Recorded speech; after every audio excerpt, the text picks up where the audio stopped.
Aujourd'hui, j'ai décidé de vous parler d'un homme qui est devenu le symbole du mal-être d'un pays entier, un symbole de la lutte contre le racisme en pleine période de ségrégation aux États-Unis. Je vais donc vous raconter l'incroyable histoire du boxeur Rubin Hurricane Carter. Et on entre dans le vif du sujet parce que j'ai un paquet de trucs à vous dire. Issu d'une famille pauvre à Paterson dans le New Jersey, monsieur et madame Carter élèvent sans problème leurs 7 enfants, enfin quasiment sans problème puisqu'un des fils de la fratrie, le petit Rubin, connaît quelques déboires avec la justice, et ce très tôt dans sa jeunesse. Si bien qu'à 14 ans, Rubin est condamné à aller dans un centre de détention pour mineurs pour vol et agression. Le problème, c'est que ce centre de détention n'est pas du tout un environnement sain pour le développement d'un jeune. Là-bas, Rubin se forge un caractère bien trempé et il développe un goût prononcé pour la bagarre, il apprend à se défendre et à s'endurcir, mais la violence omniprésente au sein de ses murs le pousse à s'échapper en 1954 alors qu'il n'a que 17 ans. De nouveau libre, Rubin décide alors de s'engager dans l'armée. Après avoir fait ses classes, il est envoyé en Allemagne, c'est là-bas qu'il commence à s'intéresser à la boxe, mais son comportement de trublion l'empêche de briller et va même le guider vers la sortie. Durant cette période, il est envoyé à 4 reprises en cours martial pour insubordination ou encore désertion. 2 ans après son entrée dans l'armée, l'US Army le vire en le déclarant inapte à l'activité militaire. Rubin retourne donc dans le New Jersey, mais à son retour, mauvaise surprise, la police lui tombe dessus. Et oui, pour son évasion du centre de détention pour mineurs, Rubin doit faire 10 mois de prison.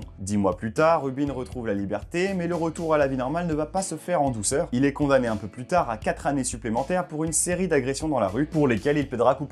Pendant ces 4 années d'incarcération, Rubin ne se concentre que sur une seule chose, la boxe. Il se met à s'entraîner d'arrache-pied. Il souhaite faire de son corps une arme. Cette fois-ci, pas de débordement. Il s'instruit en lisant des tonnes de livres. Pendant 4 années, son train de vie est dirigé par le sport et la culture. En 1961, à sa libération, Rubin a 24 ans et est dans une condition physique remarquable. Son amour pour la boxe s'étant décuplé lors de son incarcération, il passe logiquement pro. Avec 1m73 et 70 kg, Rubin Carter est l'archétype du boxeur de petite taille, mais à la puissance dévastatrice, avec un style bien à lui, avec une carrure imposante, un regard fixe et une tête chauve qui n'arbore qu'une grosse moustache de cow-boy, l'intimidation à l'état pur. Il combat dans la catégorie des poids moyens et prouve rapidement au monde de la boxe qu'il faut dorénavant respecter son talent. Ses premiers combats sont un succès, la puissance de ses coups fait frémir la foule qui assiste au combat, qui se termine d'ailleurs bien souvent par un KO. L'engouement est tel que le public lui trouve un surnom parfait, Rubin Carter devient Rubin Hurricane, en français l'ouragan Carter. Les bons résultats s'enchaînent pour Hurricane, le magazine de boxe Ring Magazine le classe même dans son top 10 des meilleurs poids moyens.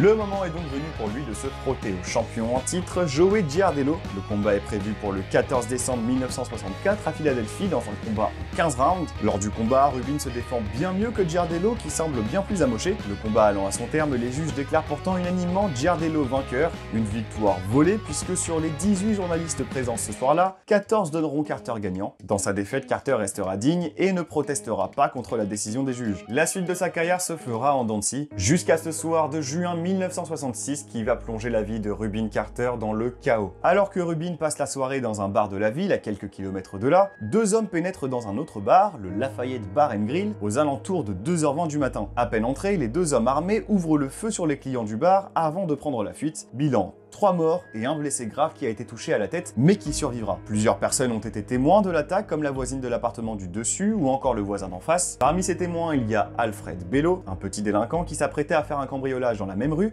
et qui a finalement appelé la police après la tuerie. Je ne sais pas ce que faisaient les forces de l'ordre à cette époque-là, mais un cambriolage plus une fusillade, le tout dans la même rue, ça commence à faire beaucoup. Les différents témoins indiquent qu'ils ont vu 2 hommes noirs repartir dans une voiture blanche. Lors de cette même soirée, Rubin Carter décide de rentrer chez lui et accompagne une connaissance du nom de John Artis. Et évidemment, je vous laisse deviner de quelle couleur était sa voiture. Oui, malheureusement, elle était blanche. Sur la route, Carter et Harris se font arrêter pour ce qui ne semble être qu'un simple contrôle de police. La police les arrête et les mène sur les lieux du crime. Sur place, aucun des témoins ne les désigne comme des tireurs. La police les emmène ensuite à l'hôpital pour les montrer aux clients survivants qui ne les reconnaît pas non plus. Le problème, c'est la couleur de la voiture de Carter, et un détail qui a son importance, la police retrouve une arme dans cette même voiture. Je vous rappelle qu'on est aux États-Unis et qu'il est donc très facile de se procurer une arme. Carter et Artis sont donc emmenés au poste où ils répondent aux inspecteurs avec un détecteur de mensonges qui les indique clairement comme des menteurs. En même temps, vu les faits dont ils sont accusés, la panique a pu les envahir, et au vu du comportement parfois provocateur de Carter, les réponses n'auraient jamais été bonnes. Par chance, le détecteur de mensonges ne constitue pas une preuve tangible pour prouver la culpabilité de nos 2 protagonistes. Le détecteur détecteur de mensonges n'est pas fiable à 100%, ils sont relâchés dans l'après-midi. Quelques mois plus tard, Alfred Bello, l'apprenti cambrioleur, fait de nouveaux aveux à la police. Il indique que le soir de la fusillade, il avait un complice pour sa tentative de cambriolage, Arthur Bradley. Et ça va même plus loin puisque Bello et Bradley identifient Carter et Artis comme les deux tireurs de la fusillade. Bien que les autres témoins ne donnent pas la même version que Bello et Bradley, Carter et Artis sont amenés devant la cour et c'est un jury uniquement composé de blancs, dans une époque de forte ségrégation, qui les désigne comme les tueurs. La cour les déclare coupables et les condamne à la prison à perpétuité. Dans les faits, ils sont même condamnés à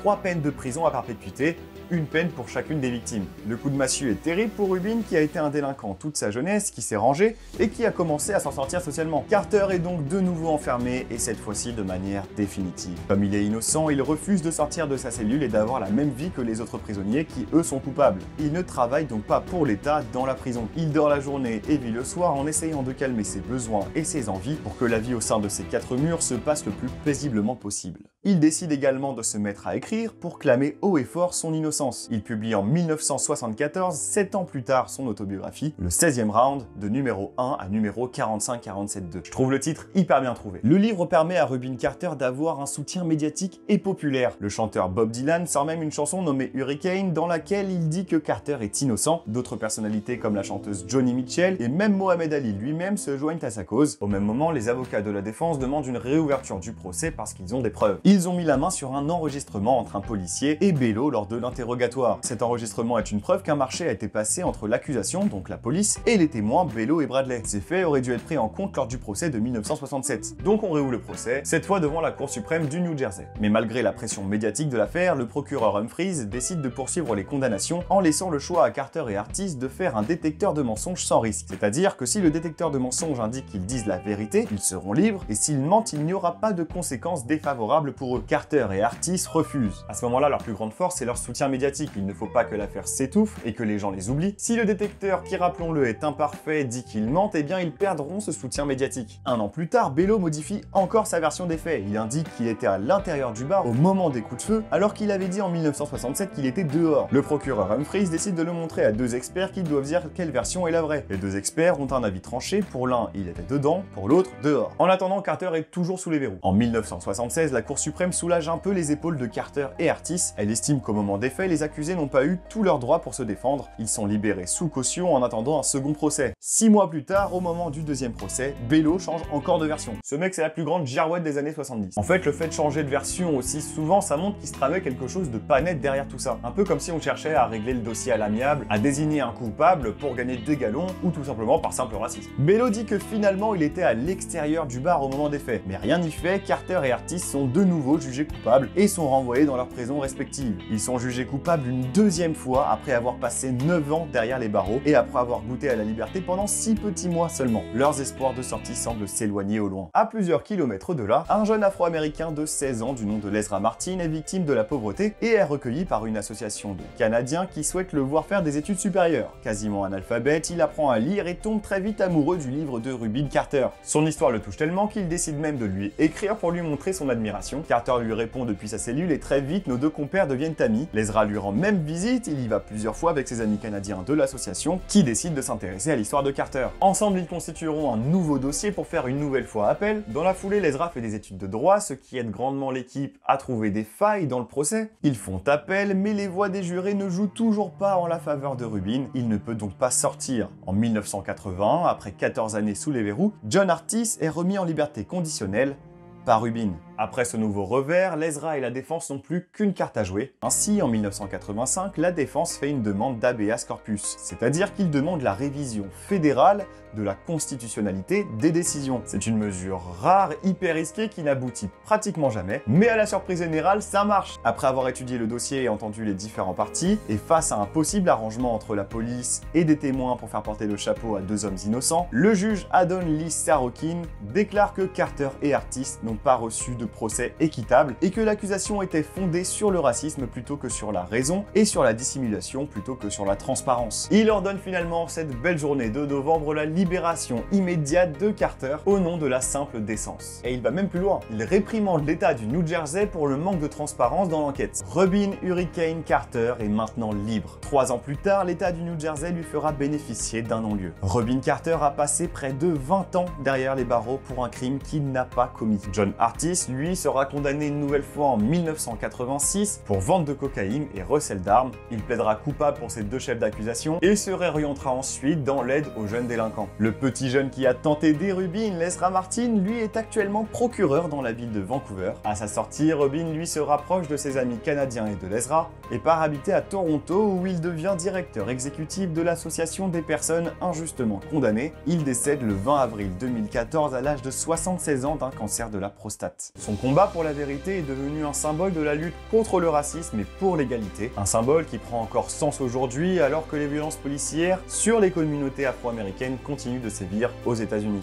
J'espère que cette vidéo vous aura plu, c'était un sacré boulot d'essayer de vous raconter cette histoire-là. Je ne peux que vous conseiller le film Hurricane Carter qui s'inspire de la vie de Rubin. Le film est porté par un Denzel Washington taille patron. Je vous assure, ça vaut le coup. N'hésite pas à mettre un pouce bleu si la vidéo t'a plu et à t'abonner si c'est pas déjà fait. Vu des gradins sur YouTube, TikTok et Insta. C'était Guillaume, je vous dis à très vite sur VDG.